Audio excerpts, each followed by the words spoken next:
সনাতনীদের বিরুদ্ধে যদি কেউ খারাপ কথা বলে তখন কেউ মামলা করতে দেখেছো? দেখেছো তোমরা কখনো কোনো দিন? কিন্তু এমন হাজার হাজার মামলা আমার বিরুদ্ধে হবে, হচ্ছে, হতে পারে। বলো না গো রাধে রাধে। আজকে সকালবেলার কথা বলি, যদিও ভাগবত মঞ্চে বলতে নাই, কিন্তু না বলে পারছি না। ভগবানও যেন বলছে বলে দে তুই, সারা পৃথিবী জানুক। আজকে সকালবেলা আমার যেখানে জন্মভূমি তুফানগঞ্জ, কোচবিহার জেলা, সেখানে একজন পিয়ন আমাদের বাড়িতে গিয়েছে, যেখানে আমার জন্মস্থান ছিল। সেখানে গিয়ে একটা রেজিস্ট্রি চিঠি মা বলছেন আমাকে দিন। আমার ছেলে তো বাড়িতে থাকে না, সে বিভিন্ন জায়গায় ভাগবত পাঠ করে, আপনারাও জানেন। আমার কাছে দিন। বলে না, ওনাকে ছাড়া দেওয়া যাবে না, ওনাকেই দিতে হবে, ওনাকেই দিতে হবে, ওনাকেই দিতে হবে, না হলে দেওয়া যাবে না। অনেক রিকোয়েস্ট করলেন, মা, বৃদ্ধা মা, এটা আমাকে দিয়ে দিন, কি আছে আমি দেখে নিচ্ছি। না, এটা দেওয়া যাবে না। বেশ, পরে দু চারজনকে, পরে আবার যখন পোস্ট অফিসে গেলেন, পোস্ট অফিসে যাওয়ার পর তারপর সেই পিয়নকে ডাকা হলো। পিয়ন বলছেন এটা তো ওনাকে ছাড়া দেওয়া যাবে না। বলে কেন? বলে ওনার নামে পুলিশি কেস আছে, ওনার নামে পুলিশি কেস আছে, ওনার নামে কেস আছে, এই জন্য ওনার হাতেই তুলে দেওয়া হবে।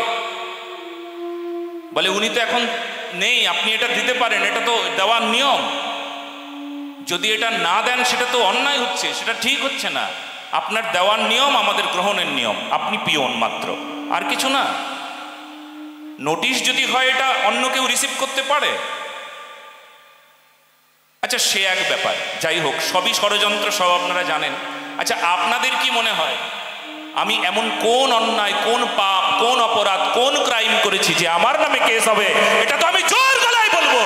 কি কাজ, কি অন্যায়, কি পাপ, কি অপরাধ? শুধু একটাই অপরাধ, সত্য কথা বলা না, সত্য কথা বলা।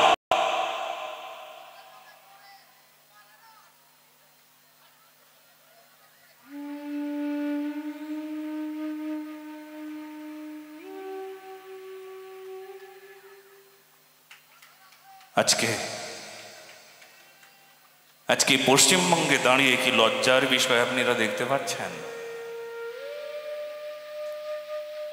হ্যাঁ, অপরাধ না করেও অপরাধী হয়ে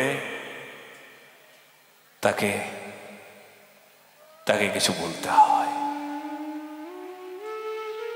আর অপরাধীরা সমস্ত কিছুই, যারা অপরাধী, চোর, ছেঁচড়া, বদমাইশ, অপদার্থ, সমাজদ্রোহী, দেশদ্রোহী, রাষ্ট্রদ্রোহী, ধর্মদ্রোহী, অত্যাচারী যারা, তারা বুক ফুলিয়ে ঘুরছে। আর যে সাধু, সন্ত, মহন্ত, যে সমাজ গঠনের কথা বলে, দেশ গঠনের কথা বলে, রাষ্ট্র গঠনের কথা বলে, মানবিকতার কথা বলে, সবার মঙ্গল চায়, সবার মঙ্গল করে, সবার মঙ্গল প্রার্থনা করে, তার নামে মানুষ আজ মামলা করে।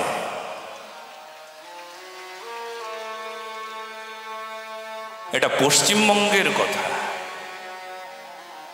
আমরা বাংলা, সে বাংলায় বাস করি যে বাংলায় আমার ভগবান, আমার প্রাণের ঠাকুর, আমার ইষ্ট ভগবান চৈতন্য মহাপ্রভুর, এই যে জায়গায় বসে আছি না, এটা মালদহ, গৌরবঙ্গ।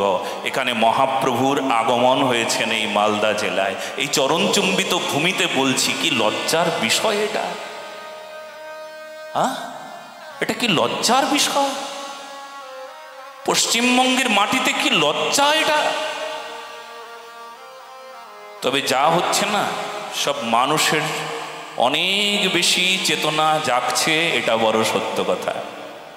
যা হচ্ছে, হয়তো আমার ওপর অত্যাচার হচ্ছে, যা হচ্ছে অনেক বেশি যন্ত্রণা হচ্ছে, কিন্তু মানুষ বুঝতে পারছে এবার আমাদের করণীয় কি, আমাদের কর্তব্য কি।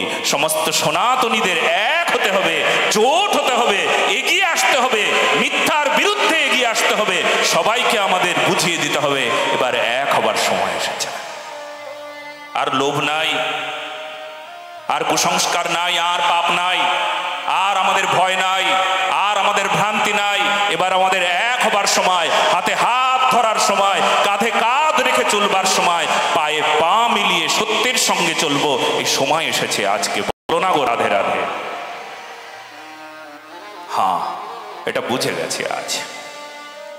যেটা শুনছিলাম, ভগবান কৃষ্ণের নামে এমনভাবে কলঙ্ক রটানো হচ্ছে। ভগবান অতগুলো বিয়ে করে আর আমরা করতে পারি না, কার সঙ্গে কার তুলনা দেখো।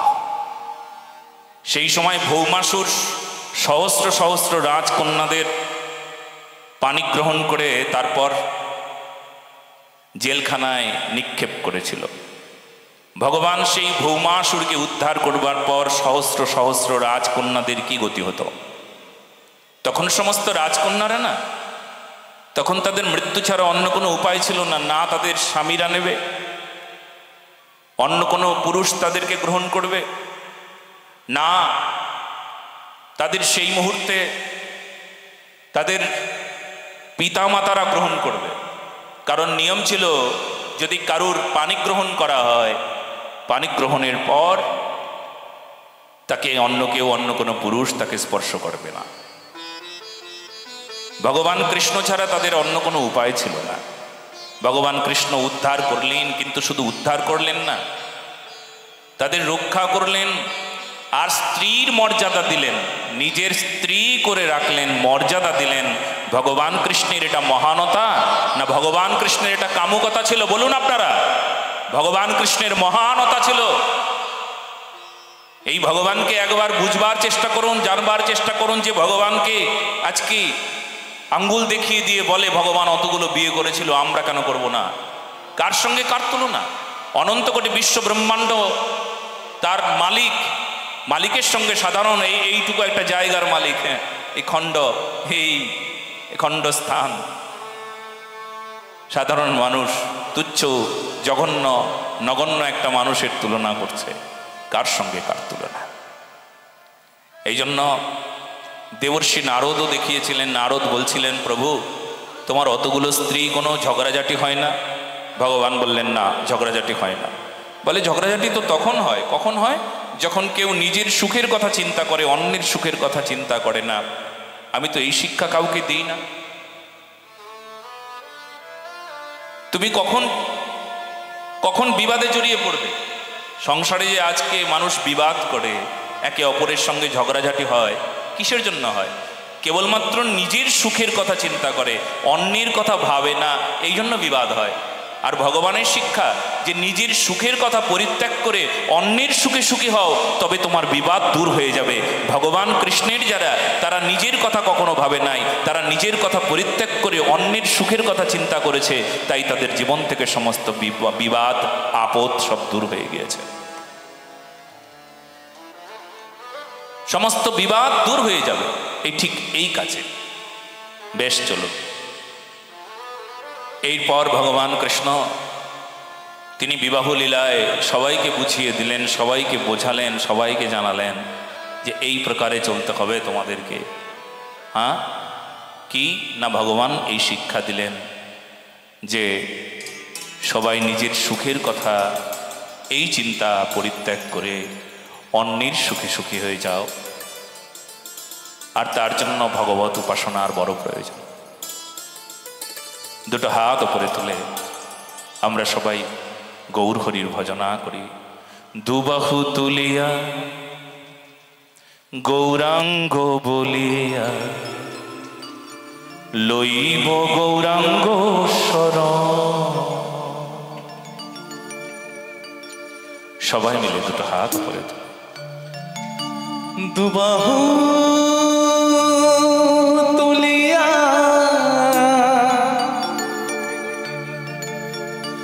গৌরাঙ্গ বলিয়া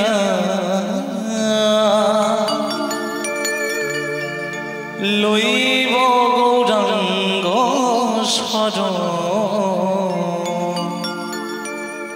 ও মন রে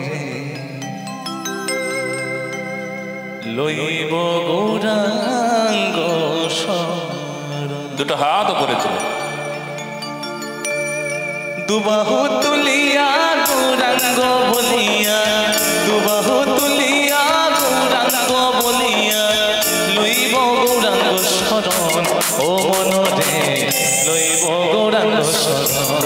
ও মন রে লইব গৌরাঙ্গ শরণ। বলি গৌরাঙ্গ মহাপ্রভু কি দুটো হাত উপরে উঠবে, করতালির সুন্দর সেবা হবে।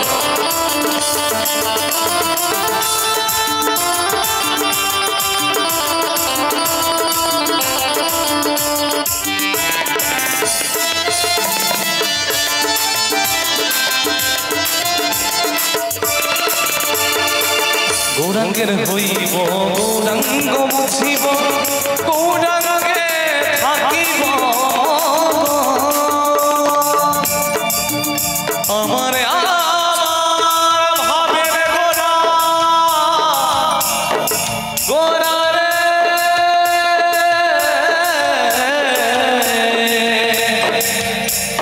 আমার রসের গোরা। গৌরাঙ্গের হইব গৌরাঙ্গ বুঝিব, গৌরাঙ্গে থাকিব মগন।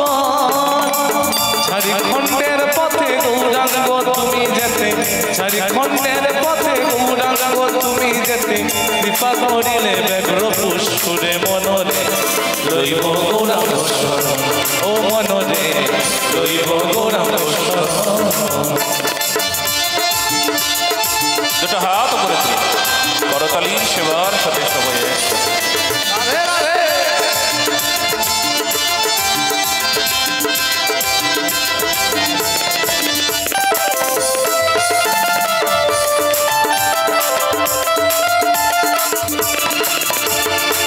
গৌরচরণ রাখিরি রে গৌরাঙ্গ দয়ানিধে, মশুরি রে গৌর জাগরে।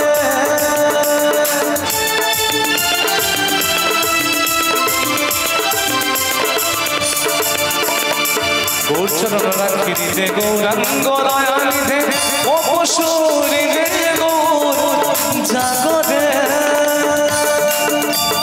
রাখিব নয়নে গৌরাঙ্গ পরাণে, রাখিব নয়নে গৌরাঙ্গ পরাণে, দেখিব সর্বত্র গৌরাঙ্গে মনরে দৈব গৌরাঙ্গ শরণ, ও মনরে দৈব গৌরাঙ্গ শরণ। বলি গৌরাঙ্গ মহাপ্রভু কি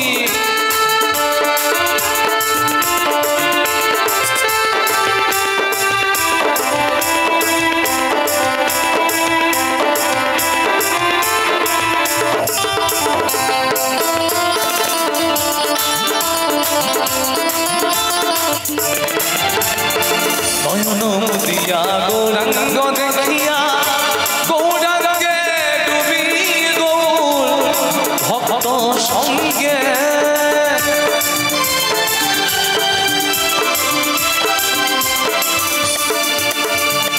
নয়ন মুদিয়া গৌরাঙ্গ দেখিয়া, গৌরাঙ্গে ডুবি গৌর ভক্ত সঙ্গে। গৌর চরণ পথে মরলা সাদানন্দে, গৌর চরণ পথে মরলা সাদানন্দে, ছুটি বেড়াইব দিবারাত মনরে লইব গৌরাঙ্গ শরণ, ও মনরে লইব গৌরাঙ্গ শরণ।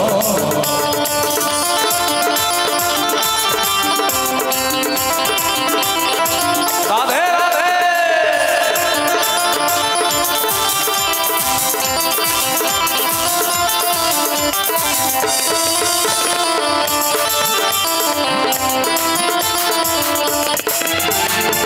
গৌরাঙ্গ আমার পূজা, গৌরাঙ্গ আমার ভাজা, গৌরাঙ্গ আমার মনে আশা যে আমার ভাবের গোরা রসের গোরা আমার গোরা রে।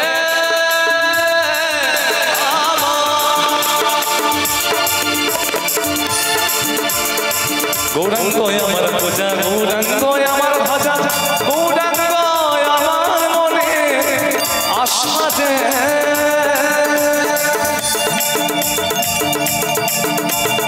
আমার অশ্রু গৌরাঙ্গে মন প্রেম তরঙ্গে, আমার অশ্রু গৌরাঙ্গে মন প্রেম তরঙ্গে, গৌরাঙ্গ প্রাণেরই ভাষা মনরে দৈব গৌরাঙ্গ শরণ, ও মনরে দৈব গৌরাঙ্গ শরণ।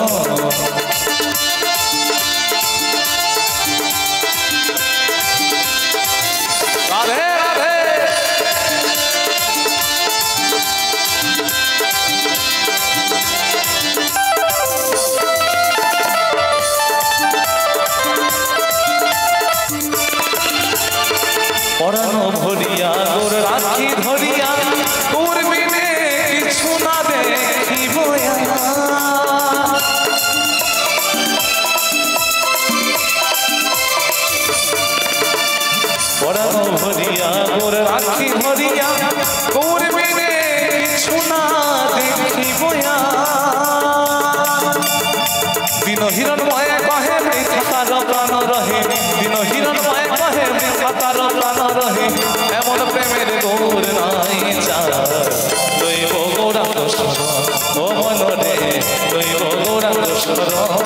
সকলে একসাথে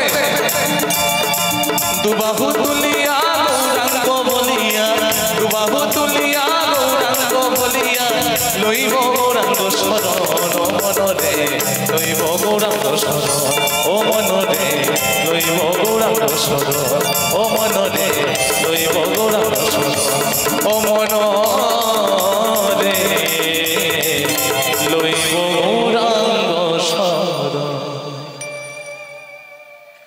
জয় জয় শ্রী রাধে।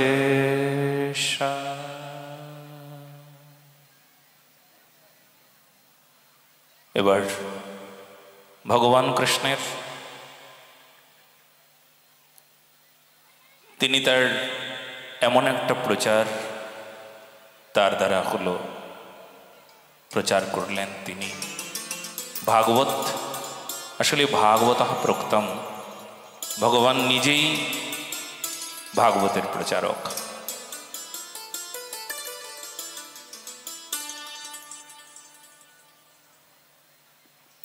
দান প্রসঙ্গক্রম, রাজা নৃগ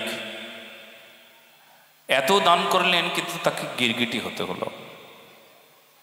কেন তাকে গিরগিটি হতে হলো? বলে দানের সময় যদি খেয়াল না রাখেন, উত্তম বস্তু দান করলেন না, দানের সময় অহংকারী হলেন, তবে আপনাকে অপরাধী হতে হবে। দানের সময় যদি আপনি ভাবেন আপনি দাতা, তাহলে গেলেন আপনি। তবে দাতা বেশি উপকারী না গ্রহিতা বেশি উপকারী?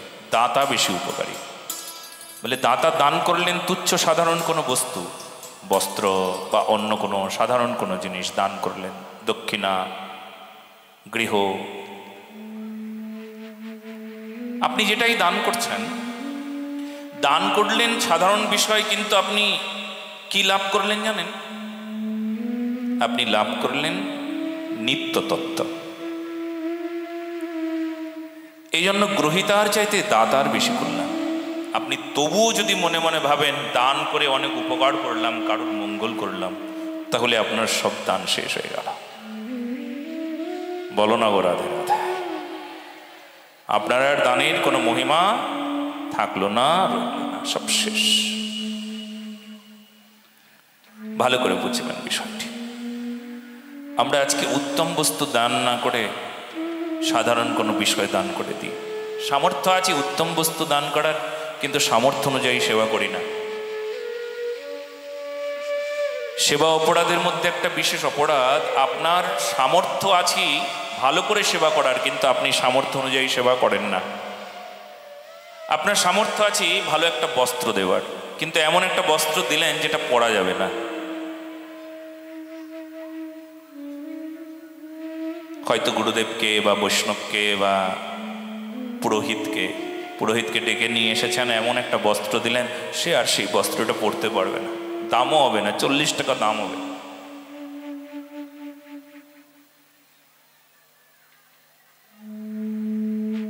তাহলে দান করবার সময় যদি আপনি বিচার না করেন যে এই দানে আমার কোনো উপকার হলো না, বরঞ্চ নিজেরও ক্ষতি হয়ে গেল। এক ব্রাহ্মণ বলছেন, দেখো বাবা, এখানে পুজো হচ্ছে, অষ্টমীতে একটা নারকেল লাগবে এখানে। পুরোহিতকে বলছেন, ঠাকুরমশাই এবার আমরা 10 লাখ টাকার বাজেট, আমাদের অনেক খরচা, আমরা এখানে নারকেল দিতে পারবো না, একটা হরিতকি দিয়ে কাজে লাগিয়ে দিন। 10 লাখ টাকার বাজেট, বড় প্যান্ডেল, বড় প্রতিমা, বড় সবকিছু, কিন্তু এখানে একটা নারকেল দেওয়া যাবে না, একটা হরিতকি দিয়ে কাজে লাগিয়ে দিন। বলে এখানে একটা শাড়ির দরকার ছিল, বলে শাড়ি দিতে পারবো না, এখানে একটা গামছা লাগিয়ে দিন। সামর্থ্য আছে, তবুও সামর্থ্য ভগবানের সেবায় লাগায় না। ধর্ম কেন? ধর্মের কারণ কি? ধর্মের কারণ আজকে আনন্দ হয়ে গিয়েছে। আনন্দের জন্য যদি ধর্ম হতো, আনন্দের জন্য ধর্ম হতো, তাহলে ধর্মটা আজ রক্ষা হতো। ধর্মের জন্য আনন্দ, ধর্ম তার জন্য আনন্দ করছি, এই ভাবনাটা কেমন না? আনন্দের উপচার তখন মদ বা অন্য কোনো নেশাদ্রব্য। বা অন্যান্য কোনো বিষয়। এই জন্য ধর্মের আনন্দ নাই। ধর্মের জন্য যে আনন্দের আয়োজন সেটাই আসল আনন্দ বলে অনুভব করে। এই জন্য দেখবেন ঠাকুর দেখতে বেরোয়, প্রতিমা দেখতে বেরোয় সবাই, তখন বলে প্যান্ডেল দেখে এলাম।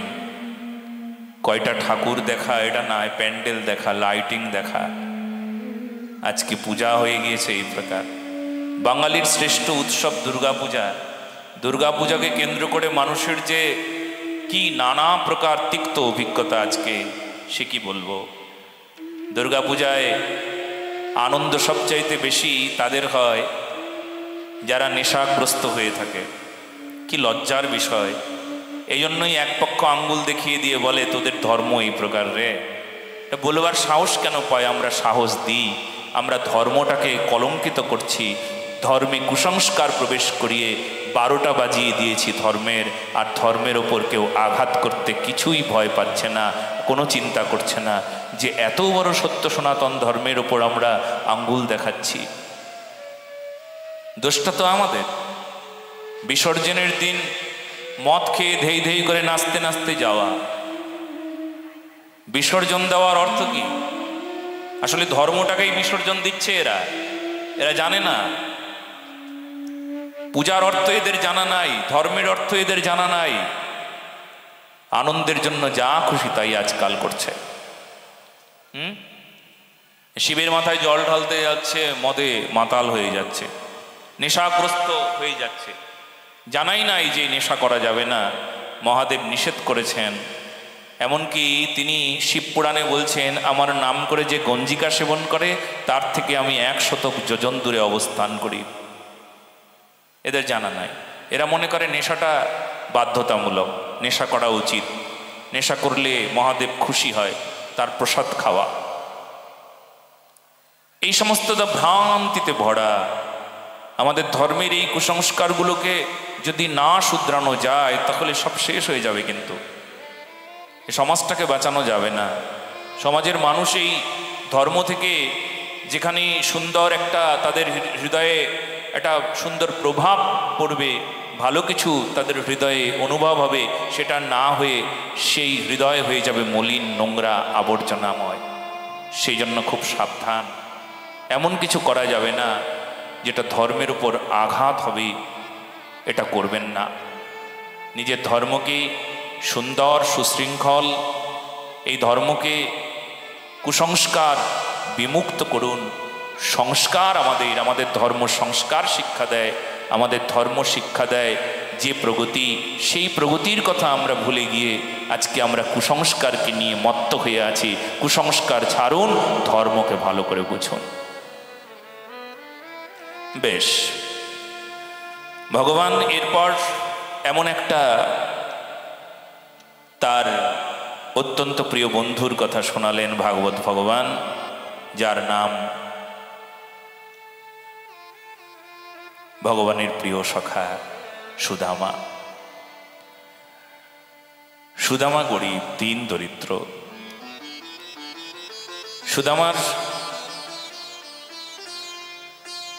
সুদামা 3 বারই ভিক্ষে করতে যায়।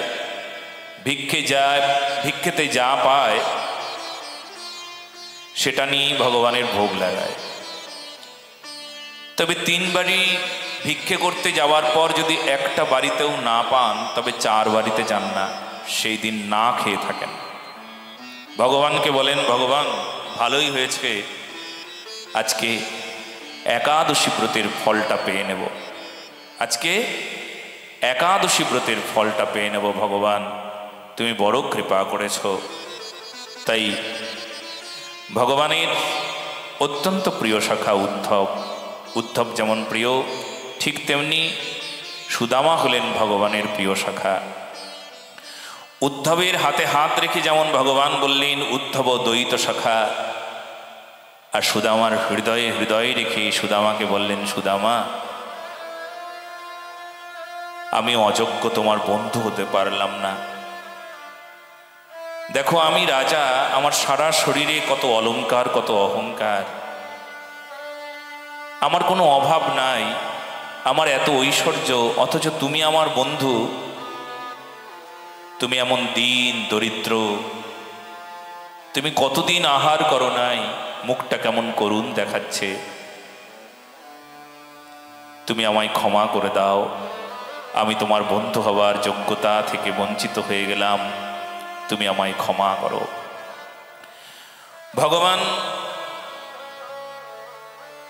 ভগবান সুদামাকে বলছেন, আর সুদামা বলছেন, বন্ধু তুমি আমায় গরিব বানিয়েছো, সেই জন্যই তো আমি তোমার কাছে এসেছি।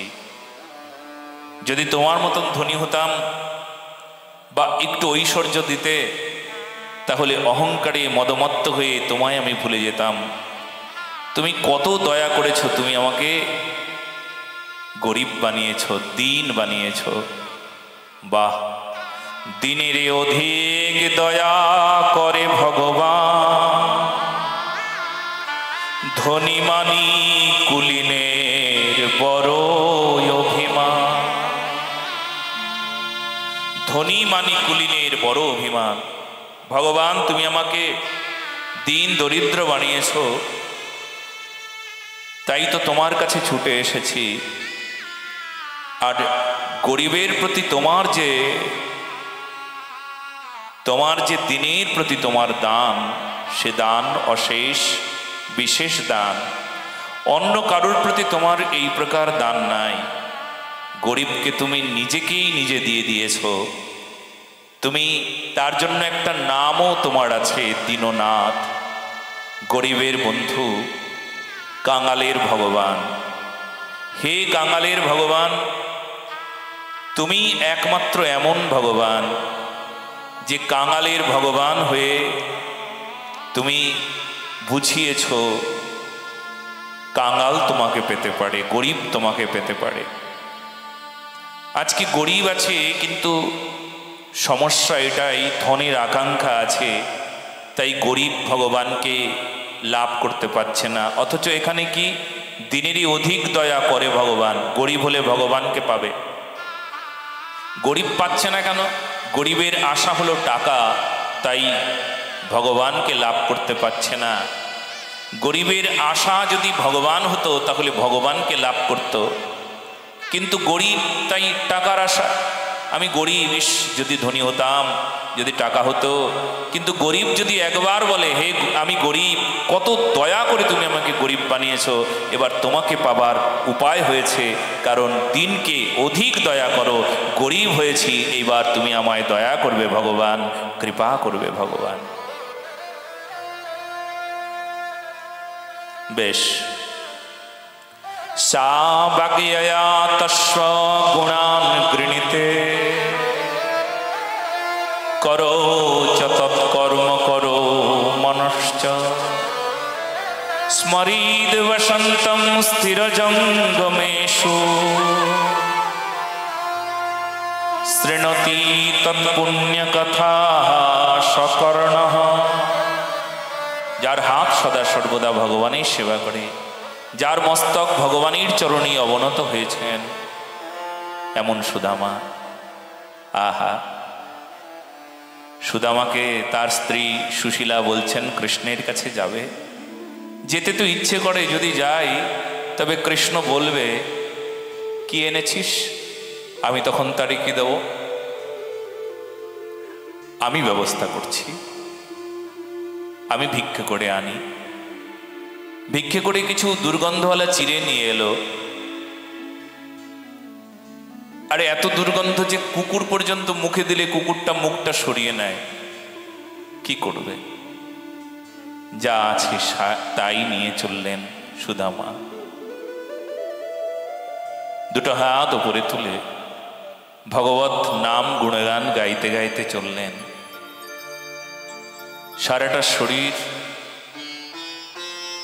দারিদ্রতার কবলে কেমন অন্ধকার, রুগ্ন শীর্ণ,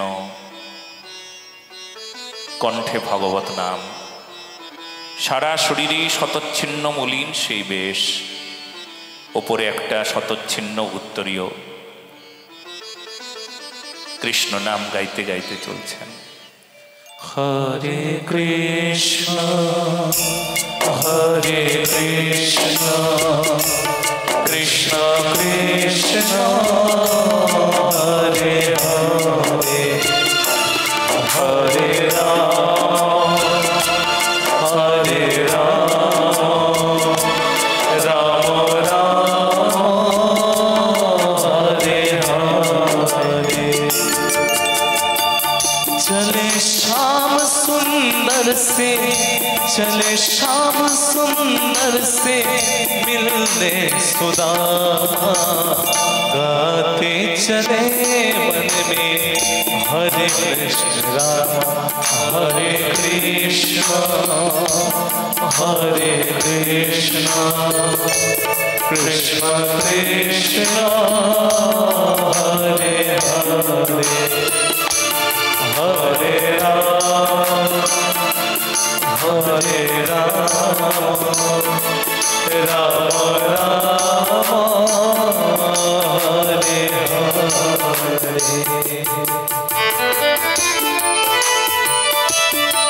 हरि बोल।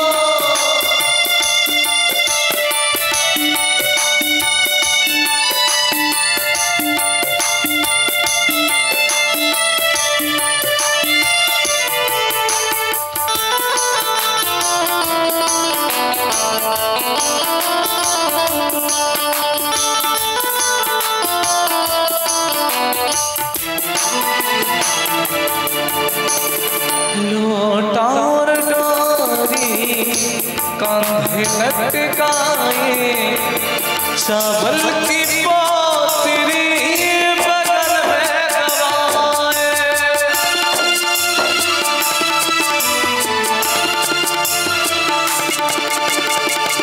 लोटा और डोरी कांधे लटकाए चावल की पोतरी बगल में दबाए। पहुँचे जाकर द्वारे का धाम गाते चले मन में हरे कृष्ण राम हरे कृष्ण हरे कृष्ण कृष्ण कृष्ण हरे हरे हरे राम हरे राम राम राम हरे हरे। बोले सुदामा विप्र लाल की।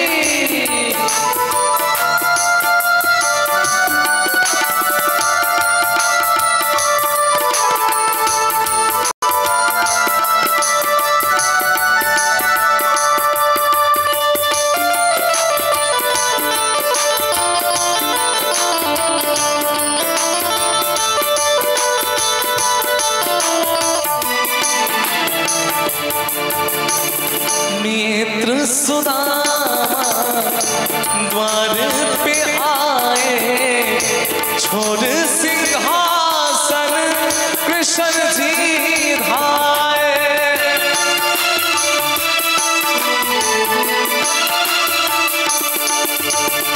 কৃষ্ণ দৌড়ে যাবে এখন।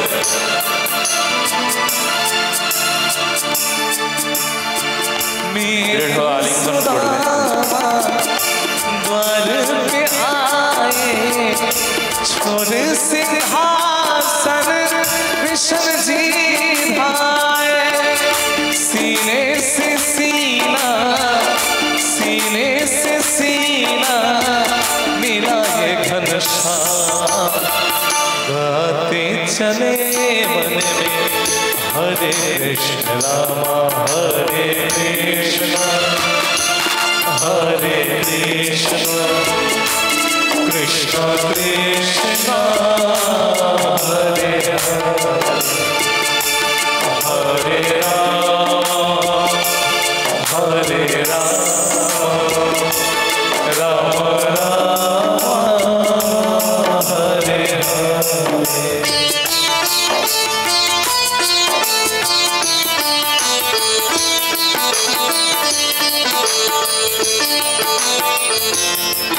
আমার চরণ ধুয়ে দিচ্ছি।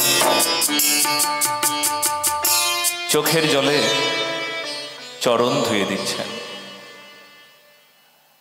চরণে অনেক ক্ষত হয়েছে, একটু গরম জল আর একটু নুন মিশিয়ে দিলে তাতে জল দিয়ে ধুয়ে দিলে চরণের ব্যথা কমে যায়। আনতে অনেক দেরি হলো, তাই চোখের জল দিয়ে চরণ ধোয়াচ্ছেন।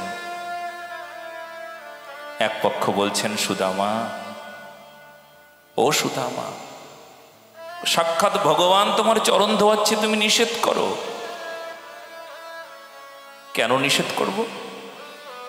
আরে তোমার পাপ হয়ে যাবে, তোমার পাপ হবে না? ভগবান তোমার চরণ ধোয়াচ্ছে, পাপ হবে না? হোক আমার পাপ, তাতে যদি আমার বন্ধুর মঙ্গল হয়, তাতে আমার পাপ হয়ে যাক, আমার পাপ হোক, আমার পাপ হোক। সুদামা, কৃষ্ণ বলছেন, সুদামা বিয়ে করেছ? বলে, হ্যাঁ করেছি। বৌদি কেমন দেখতে? বলে, পৃথিবীর সব চাইতে শ্রেষ্ঠ সুন্দরী স্ত্রী আমার স্ত্রী। এত সুন্দরী স্ত্রী কোথায় পেলে? বন্ধু, তুমি জানো না কৃষ্ণ সেই তো সুন্দরী স্ত্রী যে তার স্বামীকে ভগবানের চরণে ঠেলে দেয়। দেখো, আমাকে ভগবান কৃষ্ণ তোমার চরণে ঠেলে দিয়েছে, তাই তো আমার স্ত্রীর মতন সুন্দরী স্ত্রী এই জগতে একটাও নাই। আমার সুন্দরী স্ত্রী গো। আচ্ছা, তাহলে বলো বৌদি কি পাঠিয়েছে? দাও। না না না, কিছু পাঠায়নি। এবার লুকিয়ে রাখছেন। বন্ধু বলছেন, দাও দাও, বলছি দাও। কৃষ্ণ বলছেন, দাও দাও। না না না না, কিচ্ছু দেয়নি, কিচ্ছু দেয়নি। আর কি করে বের করবেন? সুদামা বারবার বলছেন, ও বন্ধু, বন্ধু তুমি তো জানো, তুমি তো জানো এখানে কি আছে। জানো জানো, দুর্গন্ধওয়ালা চিড়ে, কুকুর পর্যন্ত খেতে পারি নাই। হ্যাঁ, আমাকে ক্ষমা করে দাও। সবাই দেখে কি বলবে বলো? তোমার স্ত্রীরা কি বলবে বলো? তুমি আমায় ক্ষমা করে দাও। কৃষ্ণ, না বন্ধু, আমি কখনো দুর্গন্ধ সুগন্ধ এইসব বুঝি না। প্রেম আমার সুগন্ধ। প্রেম ছাড়া সব কিছুই আমার কাছে দুর্গন্ধ লাগে। যারা প্রেমে আমায় কিছু দেয় তা আমার কাছে সুগন্ধ বলে অনুভব হয়। এখানে আমার এই কোনো বস্তুতে আমার আগ্রহ নাই, আমার আগ্রহ তো প্রেমে। তুমি তো জানো। দাও না, দাও বন্ধু। একবার, দুবার, তিনবার মুখে দিলেন। সুদামাকে বললেন, সুদামা, আজকের থেকে আমি তোমাকে ঐশ্বর্য দিলাম। তোমার আর কখনো কোনোদিন কোনো অভাব থাকবে না, কোনো অভাব তোমার আর থাকবে না। বিশ্বকর্মাকে ডেকে বললেন, বিশ্বকর্মা, বিশ্বকর্মা গো, একটা বিরাট অট্টালিকা বানিয়ে দাও, সবচাইতে সুন্দর অট্টালিকা। আজ পর্যন্ত যত অট্টালিকা বানিয়েছ সবচাইতে সুন্দর অট্টালিকা বানিয়ে দাও একটা। কার জন্য? বিশ্বকর্মা বললেন, কার জন্য? আপনার স্ত্রী, আপনার পুত্র। কার জন্য? আমার ভক্ত সুদামার জন্য। বাহ, বলুন ভক্তবৎসল ভগবান কি। সুদামাকে ঐশ্বর্য দিলেন ভগবান। আর সুদামা ঐশ্বর্য পাবার পর এক বিন্দু তার ভক্তি ক্ষয় হয় নাই। আজকে যার অনেক অনেক অর্থ সম্পদ আছে কিন্তু ভক্তি নাই, অর্থে ভক্তি বিনষ্ট হয়ে যায়, এমন অনেক উদাহরণ আছে। কিন্তু সুদামার অনেক ঐশ্বর্য দিলেন কিন্তু এক তিলও ভক্তি ক্ষয় হয় নাই। কারণ ভক্তিকে রক্ষা করবার জন্য সাধনা জানেন সাধক। বেশ, সুদামার ঐশ্বর্য লাভ আমরা শুনলাম। তারপরে শ্রীমদ্ ভাগবত মহাপুরাণে নবযোগীন্দ্র সংবাদ আছেন। 9 জন ঋষির আবির্ভাব হয়েছেন নিমি মহারাজের রাজসভায়। আর 9 জন ঋষির দ্বারা ভাগবত ধর্মের প্রচার হয়েছেন। এছাড়াও ভগবান কৃষ্ণের আরো লীলা পরিক্রমা আদি বর্ণনা করলেন। যদুবংশের ওপর ঋষির অভিশাপ হলো। একসময় শাম্ব নামে সেই বালকটি পেটে একটা বালিশ বেঁধে ব্রাহ্মণের কাছে গিয়ে বললেন, বলুন তো আমার পেটে ছেলে হবে না মেয়ে হবে? ব্রাহ্মণ খুব রেগে গিয়ে বললেন, তোর পেট থেকে মুষল প্রসব হবে, আর এই মুষলেই যদুবংশ ধ্বংস হয়ে যাবে। পেট থেকে একটা লৌহ খণ্ড প্রসব হলো। লৌহ খণ্ডগুলোকে খণ্ড খণ্ড করে প্রভাস ক্ষেত্রে ভাসিয়ে দেওয়া হলো। কিছু এরা নামক ঘাস হলো, বড় তীক্ষ্ণ। আর একটা খণ্ড একটা মাছের পেট থেকে পেয়ে জরা নামক ব্যাধ, তা দিয়ে একটা তীর নির্মাণ করে রাখলেন। এইদিকে